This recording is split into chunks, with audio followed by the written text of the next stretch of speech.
With Canada's 45th general election now going into the history books, conservatives are looking around wondering what could have happened. How did the Liberals get yet another term in office from Canadians? Hello, I'm Adrienne Batra. With me are Brian Lilley and Lorrie Goldstein. So many storylines to tell, but the big one of the most significant ones, of course, Brian, is after a beleaguered Liberal government and the scandals and the spending.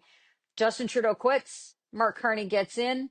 The Liberals now have a minority. Everything was poised and set up near perfectly for Pierre Poilievre to come in and save Canada, but it's not quite what happened. And even worse, he lost his seat, Brian. Yep. So, look, events, dear boy, events. We had Justin Trudeau resign unexpectedly January 6th. We had Donald Trump continue to insert himself into the election, even on election day, posting that, well, you should vote for the one that's going to do the best to do all the things that I want done. Effectively, he endorsed himself in the Canadian election campaign.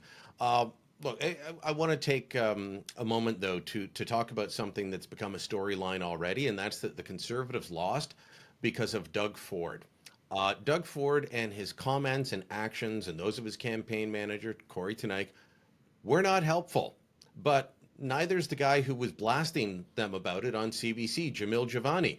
I'm going to paraphrase from Shakespeare. What's the line? A pox on all your houses.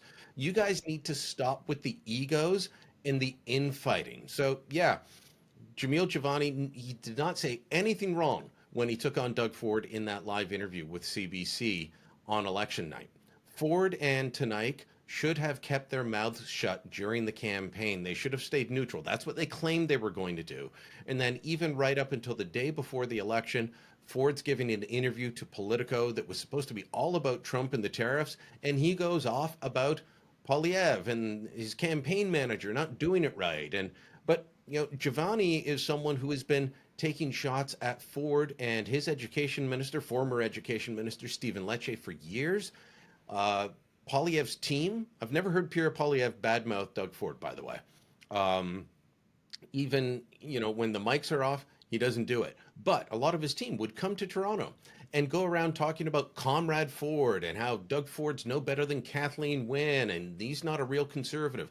They've been doing that for years now. Pierre Poilievre never even reached out to Doug Ford. Ford called Poilievre just after he won the conservative leadership in September 2022. Poilievre never called him back. Never called him until March 17th of this year. Patrick Brown, the mayor of Brampton, who fought with Poilievre during the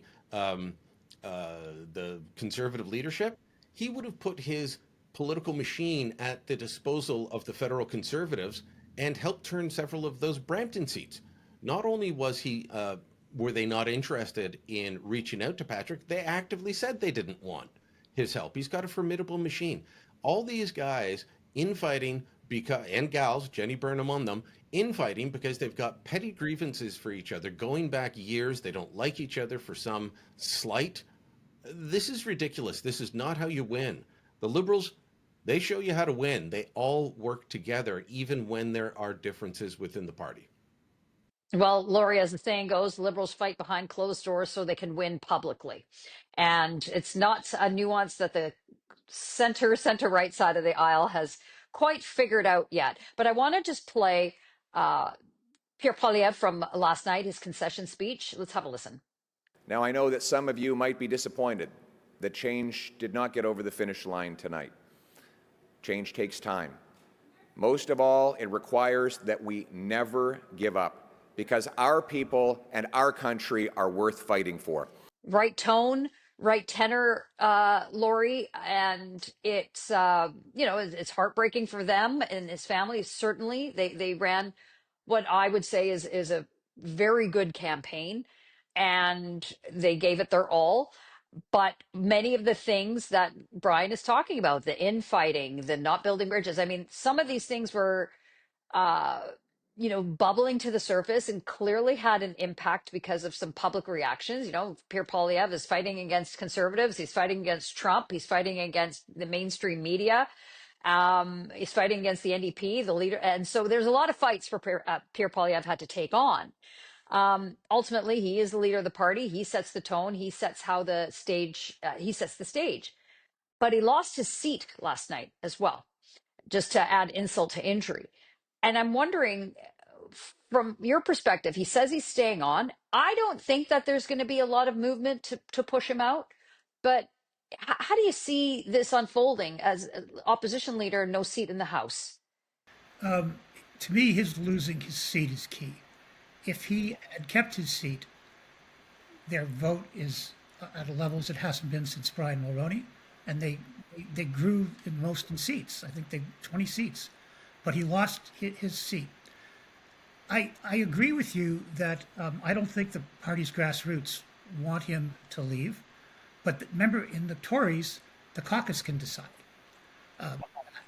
and there are obviously going to be members of the caucus who are disappointed, members who lost their seats, and so I think there will be a significant, anti-Pierre Poilievre movement. I don't think it'll be most Conservatives, but I think it'll be a substantial portion. And considering the vitriol we saw between the Ontario Conservatives and the federal Conservatives and their campaign managers, that's not going to go away.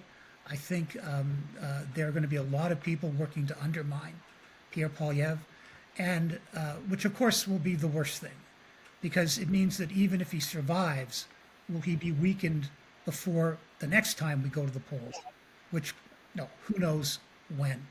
There's a reason that years ago I did the numbers, and I just keep them up to date with every election. There's a reason that since the 1900s, the Liberals have been in power federally 70% of the time. And if you go back to Confederation, when obviously the Conservatives were the founding party of Canada, 60% of the time. And part of it is that they understand politics better than the Conservatives. But what the Conservatives need to, it's staring them right in the face. When they split after the 1993 election that brought Chrétien to power, and they were reduced to 2 seats, right? And what happened? Westerners split off into the Reform movement. The Quebec Tories split off into the separatist movement. And that kept them out of power for, do the math, 13 years. Then Harper comes in and he unites them. Strong leader unites them. And they're in power for 9 years, right? Then they lose power. That happens, right?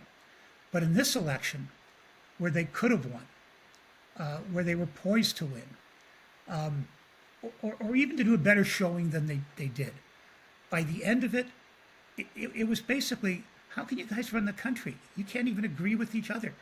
The most powerful Conservative leader in the country, Doug Ford, is crapping all over Pierre. However we got there, that's what's happened. These stories here about Pierre Poilievre not reaching out. Bill Davis, the most successful Conservative premier of his generation, 4 victories, 2 minorities, 2 majorities. When he won the leadership race, narrowly, the first thing he did was went to his main opponents and said, I want you guys in the tent. We got to work together. That created the Big Blue Machine, one of the most successful dynasties in the modern era. So it's what Doug Ford did too in 2018 after he had a contentious leadership race in 2018. But Brian, Poilievre losing his seat, I think, it's quite devastating, because now you are an opposition leader with no seat in the House. So some of the Conservatives that I've been speaking to, they basically said Pierre's going to be fine. Someone will sort of step aside. There'll be a by-election. He'll have a seat. He'll win that, they hope, and then he'll have a seat in the House, and on we go. What are you hearing? Well, as Lorrie said, this weakens him. And so if he had won his seat and had improved the seat count, then he could perhaps do something he should have done 2 years ago, which is go and meet with Doug Ford. Try and build bridges with Doug Ford or Tim Houston in Nova Scotia. You know that there is zero relationship with the Nova Scotia progressive Conservatives. Build bridges with Francois Legault's CAC team. The Legault's finance minister wanted to run for the federal Conservatives. Oh, we don't need you. We don't need successful politicians from Quebec. We're fine on our own. But it will become harder to go and honestly broker some kind of peace deal with these guys when they're in power. They've just won re-election, and yeah, you improved your party standings, but lost your own seat. You're in a much weaker position. I'm not saying it can't be done, but it does put Poilievre in a much weaker position. Remember when Aaron O'Toole was disposed of as leader? The election had taken place in, I believe, October 2021. I might have been late September. I believe it was October. And yeah, it was October. O'Toole was fine until February. Beginning of February is when they decided to take him out. And a lot of the people that did the dirty work on that are key loyalists of Pierre Poilievre. Poilievre did not do the deed himself, but it was people like Shannon Stubbs, Chris Workington, and others laying the groundwork to get that done. They're going to be on Pierre's side, 100%. But is there another faction, another group that says you didn't get it done? We need you to go.